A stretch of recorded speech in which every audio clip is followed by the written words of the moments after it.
వెంకటరెడ్డి గారు, ఓ cinema story గుర్తొస్తుంది నాకు. మామూలుగా ప్రతి సినిమాలో హీరో ఉంటారు, విలను ఉంటారు. ఆ సినిమాలో విలను గ్రామంలో ఉండేటటువంటి అందరి భూములు, పేదవాళ్ళ భూములన్నీ దోచుకుంటూ ఉంటే ఎక్కడికక్కడ అవకాశం వచ్చినప్పుడల్లా హీరో నిలదీస్తూ పోతూ ఉంటాడు.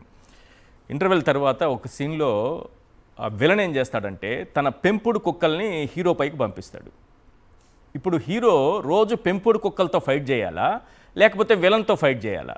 హీరో కాబట్టి ఏం చేశాడంటే పెంపుడు కుక్కల్ని, అంటే ఆ విలన్ పంపించినటువంటి గజ్జి కుక్కల్ని, పెంపుడు కుక్కల్ని సింగిల్ హ్యాండ్తో మట్టి గరిపించి క్లైమాక్స్లో విలన్ కూడా మట్టి గరిపిస్తాడు. ఈ స్టోరీ మీ పార్టీకి ఏమైనా ఉపయోగపడుతుందా? అంటే మీరు ఒక చంద్రబాబు నాయుడు గారు లేదంటే వాళ్ళకి సంబంధించినటువంటి మీడియాని పెంపుడు కుక్కలు అంటున్నారు కదా. నేను అనలేదు, నేను సినిమా కథ చెప్పాను. ఆ నీతి ఏమన్నా మీకు ఉపయోగపడుతుందని అడుగుతున్నా. సార్, పెంపుడు కుక్క అంటే చాలా మంచిది. నేను ఎందుకన్నాను? పెంపుడు కుక్క అంటే చాలా మంచిది, విశ్వాసంగా ఉంటుంది, ఎవరిని పడితే వాళ్ళని ఏది పడితే అది చేయదు. కానీ డబ్బులు ఇస్తే ఏ లత్కోర్ పనైనా చేసేవాళ్ళు ఎవరు ఉన్నారంటే ఆంధ్రప్రదేశ్లో 2 పత్రికలు, కొన్ని మీడియా సంస్థలు. ఇందాక మీరు అన్నారు జర్నలిజం. దయచేసి ఈశ్వర్ గారు, మీరు నాకు మధ్యలో వాళ్ళు జర్నలిజం, దీన్ని జర్నలిజం అంటారా ఇట్లాంటి మీరు మాత్రం చెప్పమాకండి. ఎందుకు?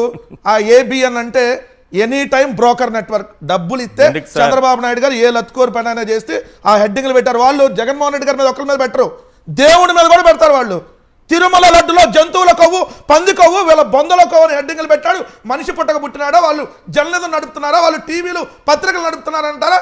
లేదంటే ఇంకేదన్నా ఉగ్రవాద సంస్థలు నడుపుతున్నారంటారా? మీరు చెప్పండి క్లియర్గా. వీళ్ళు రాసి ఒక మనిషి చచ్చిపోతే కూల్గా కుప్పకూలి ఈ వార్త రాసిన వాడు నేను ఇంకా మాట్లాడదలుచుకోవాలా, వాళ్ళకి అర్థమైతే ఈ వార్త రాసిన వాడు మనిషేనా? మనిషి పుట్టక పుట్టే రాశారా? ఒక రైతు చనిపోతే కూల్గా కుప్పకూలాడని రాస్తారా? ఈడు జర్నలిజం నడుపుతున్నట్ట ఈ పత్రిక? లేదా చంద్రబాబు నాయుడు గారి కోసం రోడ్డు మీద నగ్నంగా నడి రోడ్డు మీద లత్కోరమలు చేస్తుందని చెప్పాలా? ఇంకో పత్రిక ఏంటంటే అప్పటి వరకు మాట్లాడి అంతలోనే అయిపోయాడంట హాయిగా. అప్పటి వరకు మాట్లాడి అంతలోనే లోకాన్ని వీడి, ఇది ఇంకో లత్కోరు పత్రిక. వీళ్ళు టిష్యూ పేపర్లు కూడా కాదు, ఈ పత్రికలు కాదు వీళ్ళు నడుపుతుంది. మీరన్న ఆ ఛానల్లో ఎవడన్నా తిరుమల తిరుపతి వెంకటేశ్వర స్వామి పంది కొవ్వు కలిసిందని డిబేట్లు పెడతారని మనిషి అన్నవాడు మనిషి పుట్టక పుట్టిన అంతా ఆ ఛానల్లో ఇంకేం మాట్లాడాలి? మీరు ఆ హెడ్డింగ్లు పెట్టారు కదా, అండ్ మనుషుల అన్నవాడు పెడతారట అండి హెడ్డింగ్లు. మహిళల మీద వాళ్ళు పెట్టినటువంటి హెడ్డింగ్లు, మహిళల మీద వాళ్ళు రాసినటువంటి రాతలు, వాళ్ళు జర్నలిజం చేయరు. వాడు అతను జర్నలిస్ట్ కూడా కాదు. 4,000 రూపాయలకి సైకిల్ మీద పేపర్లు అమ్ముకునే బతుకు నుంచి ఈరోజు ఎక్కడైతే ఫిలిం నగర్లో 100 కోట్ల రూపాయలు పెట్టి ఎవడిచ్చిన సొమ్ముతో కట్టుకున్నా, ఎవరికి బ్రోకర్ పని చేస్తే నీకు వచ్చినాయి? అంత పెద్ద పెద్ద వాళ్ళు వ్యాపారస్తులు పెట్టలేకపోతున్నారు కదా మీడియా ఛానళ్ళు. మీడియా ఛానల్ అన్ని నష్టాల్లో ఉన్నాయి, మీ అందరికీ తెలుసు. ఒక ఛానల్, ఒక పేపర్ పెట్టాలంటే ఈరోజు శాలరీలు కూడా ఇవ్వలేనటువంటి పరిస్థితుల్లో నువ్వు ఈరోజు 100 కోట్లు పెట్టి ఏ బిజినెస్ చేసి నువ్వు కట్టావు? ఏ కిరసనాయమ్మ కట్టావా? లేదంటే ఇంకెవరికైనా బ్రోకర్ పని చేసి కట్టావా? తెలుగుదేశం పార్టీ వాళ్ళ ఇళ్ళ దగ్గర లేదా వాళ్ళని కూడా బెదిరించి సీసీ కెమెరాలు పెట్టి కట్టావా? నీ చరిత్ర ఎవరికి తెలియదు. మరి ఎక్కువ పూసుకుంటే అవన్నీ కూడా బయటకు వస్తాయి. నీలాంటి వాడికి ఎవడో ఇక్కడ భయపడేవాళ్ళు. ఇదొక పాయింట్. వాళ్ళతోనా చంద్రబాబుతోనా? అతను చాలా తెలివిగా చేస్తున్నాడు, మీకు అర్థం కావట్లేదు. రాధాకృష్ణ గారు చేస్తున్నది అమరావతికి అతనే నెంబర్ 1 ద్రోహి అని ఏదైతే చంద్రబాబు నాయుడు పెట్టారో, అమరావతికే కాదు సార్, ఆంధ్రప్రదేశ్ రాష్ట్రానికి ఇతను చంద్రబాబు నాయుడు ఒక్కడే ద్రోహి కాదు.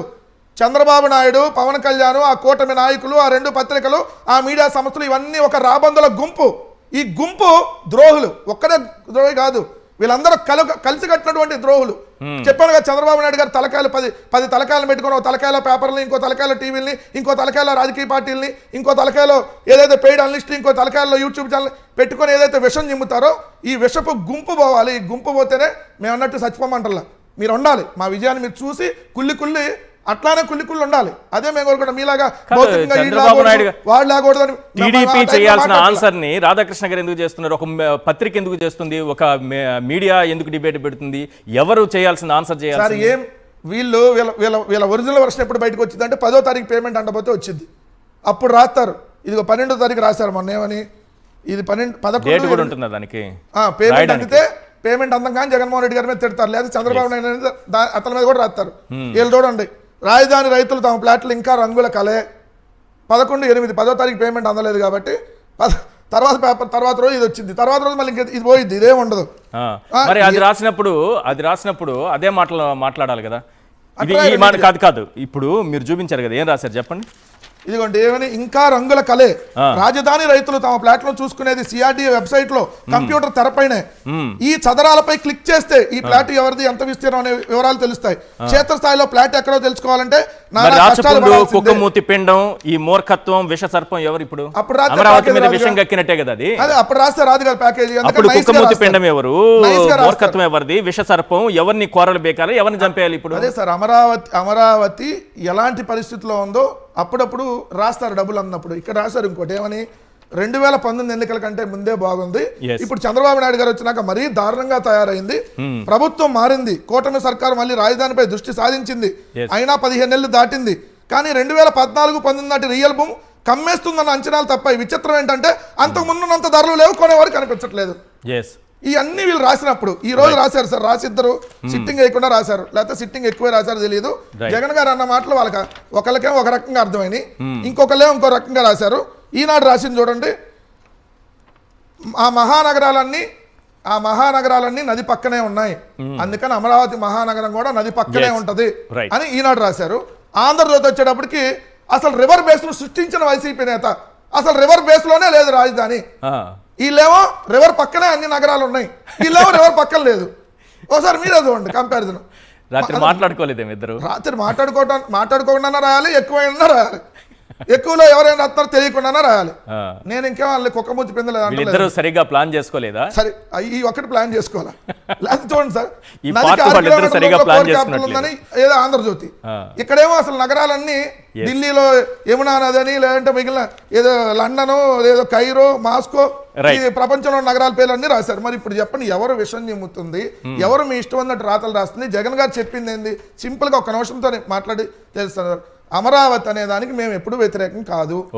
అమరావతిలో మీరు చేస్తున్నటువంటి భూదందాకి, లక్షల కోట్ల అప్పులకి మేము వ్యతిరేకం. రైతులకు చేస్తున్న అన్యాయానికి, రైతులకు చేస్తున్న అన్యాయంతో పాటు వీళ్ళ దోపిడి.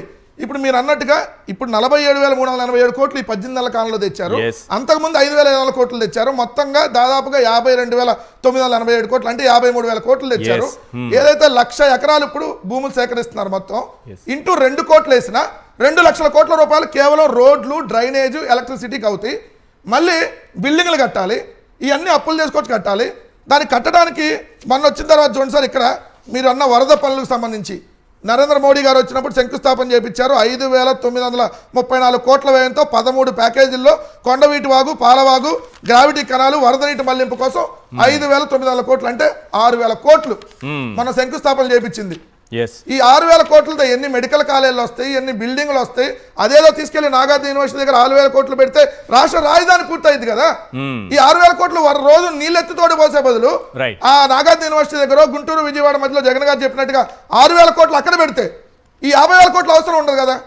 అదే అంటే మీరు దొంగలు, మీరు ద్రోహులు, ఎవడు ద్రోహులు ప్రజలకు అర్థమవుతుంది.